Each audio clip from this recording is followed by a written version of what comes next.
So our phone was so overcome by all of that passionate discourse that it just quit in the middle of what we were doing.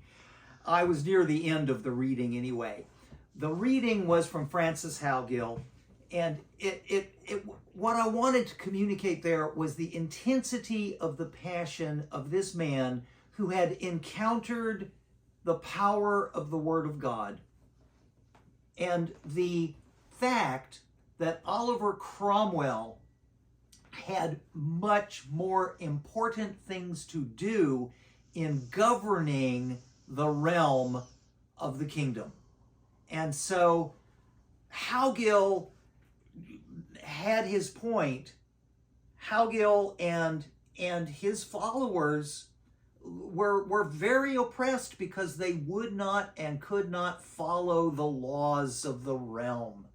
And this is why boatloads of these people, they called them pilgrims, they called them, they were pilgrims, they were Quakers, they were Shakers, they were folks that needed that religious freedom, and they came across the ocean to the colonies and settled there. And they went to colonies and there they found a greater measure of religious freedom. But in that discourse also, I want to throw one more author into the mix, and that would be Thomas Hobbes, the author of the Leviathan, right here.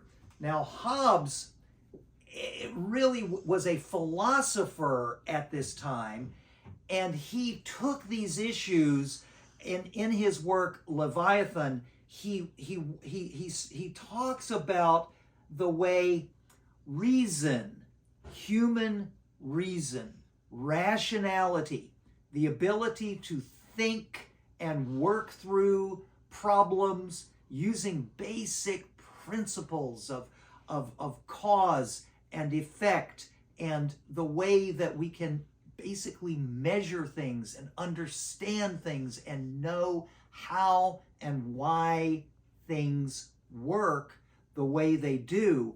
Reason and rationality. And the more mystical, the more magical, more spiritual notion of the encounter with the divine, and how these things go together, and how we can govern ourselves irregardless of the fact that our government will be imperfect. To speak briefly to the political discourse in the United States of America today, our political parties have this deep sense of foolishness because they proclaim and act as though they had the perfect solution. There is no perfect solution to govern countries the size of ours. There's going to be give, there's going to be take. There's going to be people who are happy, there's going to be people who are not happy. And that discourse is just secular life. But before you put down secular life, consider you need your car to work. You need all of these things. You need the lights to come on. You need the water to run. You need the basics.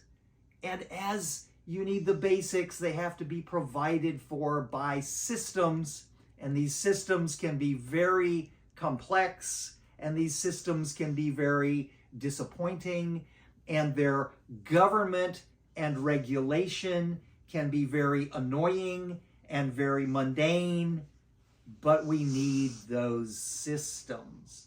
Meanwhile, as individuals, we are free to encounter the divine however we find it, wherever we find it, however we find it. You can find it in the church down the street. You can find it in the synagogue around the corner. You can find it in the mosque in your community. You can find it in the Hindu ashram.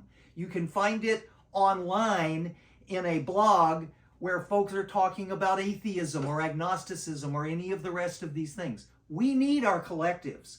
We need to belong to one another. But we also need to stop judging and condemning those who would do things differently than us. So a tremendous blessing came from this conflict between Howgill and Cromwell. Tremendous blessing came out of that. And what the blessing is, it brought us where we are. And where we are is where we need to be, so we can learn the lessons of that place. I'm Pastor Steve. Thank you so much for watching this video, and we will catch you next time.